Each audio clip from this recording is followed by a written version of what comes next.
Perdana mantan penyidik KPK di Pengadilan Tindak Pidana Korupsi, kita langsung bergabung dengan rekan Ira Hulu dan juru kamera David Sibarani langsung dari Pengadilan Tipikor Jakarta.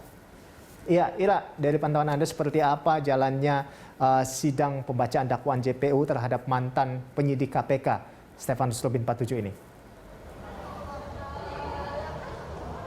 Rolando dan juga pemirsa, tadi agenda sidang perdana bagi mantan penyidik KPK Stefanus Robin 47 ini sudah diselenggarakan pada pukul 10.40 waktu Indonesia bagian Barat, di mana memang ada 10 menit persiapan untuk memulai sidang perdana ataupun pembacaan dakwaan dari pihak jaksa penuntut umum.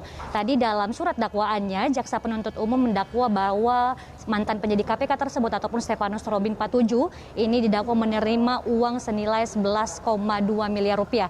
Tentu uang senilai 11,2 miliar ini tidak hanya berasal dari kasus yang terkait dengan wali kota Tanjung Balai, Syahrial, tetapi juga ada sejumlah kasus lainnya.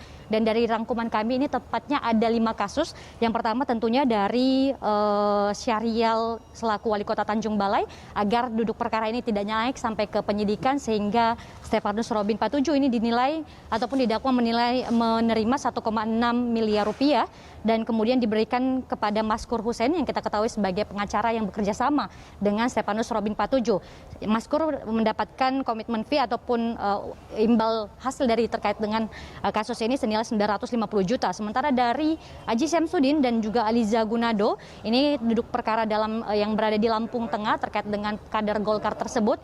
Ini Stefanus Robin 47 ataupun mantan penyidik KPK tersebut dinilai menerima uang senilai 3 miliar rupiah dengan juga 36.000 US ataupun dolar Singapura maksud kami. Selain itu juga dari wali kota Cimahi Ajay Muhammad Prina Priyatna dengan sejumlah uang 507 juta rupiah. Kemudian di kasus selanjutnya yakni suap kapal Kalapas Sukamiskin di mana Stefanus ini dinilai ataupun didakwa menerima uang senilai 525 juta rupiah dari Usman Effendi. Kemudian juga dari Bupati Kutai Kartanegara Rita Widiasari yakni senilai 5,1 miliar rupiah dan juga yang dimana ini Maskur Hussein ini memperoleh senilai 4,5 miliar rupiah.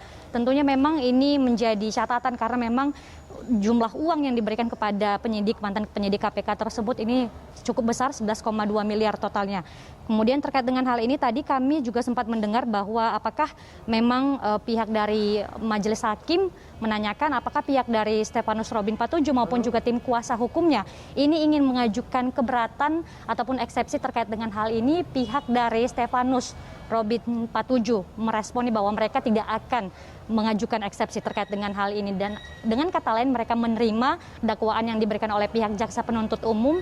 Dan juga tadi kami mendengar sendiri pengakuan dari Stefanus Robin 47 yang mengaku minta maaf kepada sejumlah pihak dengan nama-nama yang tadi sudah saya sebutkan sebelumnya dan dia merasa menyesal dan hilap telah menipu dan membohongi banyak pihak dalam perkara ini. Kemudian juga meskipun tadi tidak mengadakan ataupun tidak membuat adanya eksepsi, namun pihak dari tim kuasa hukum Robin 47 dan juga pengacaranya seperti itu mengajukan beberapa permintaan seperti yang pertama yakni terkait dengan izin berobat di Rumah Sakit Angkatan Darat di RSPAD Gatot Subroto, kemudian di Gatot Subroto, kemudian juga pengajuan pindah rumah tahanan ke Rutan Cipinang. Demikian, Rolando. Ya, Ira, lalu selanjutnya seperti apa tanggapan dari JPU KPK terkait dengan pembacaan dakwaan hari ini? Ya Rolando, terkait dengan jaksa penuntut umum dari KPK memang belum memberikan komentar lebih lanjut setelah mereka memberikan surat dakwaannya ataupun menyebutkan surat dakwaannya kepada AKP Stefanus Robin 47 dalam hal ini. Namun tadi kami sempat menanyakan bagaimana sebenarnya tanggapan dari pihak tim kuasa hukum Stefanus Robin 47 atas kliennya ini tidak memuat ataupun tidak menginginkan adanya eksepsi ataupun keberatan. Namun pihak tim pengacara ataupun kuasa hukum Stefanus Robin 47 menyatakan bahwa mereka menghormati apa yang menjadi keinginan dari klien tersebut karena memang klien tersebut ataupun Stefanus Robin 47 ini dinilai menyesal telah melakukan perbuatan demikian. Namun tadi juga yang kami soroti adalah pihak dari tim kuasa hukum menyatakan bahwa Stefanus Robin 47 ini tidak pas kalau dikenakan pasal menyuap seperti itu ataupun suap.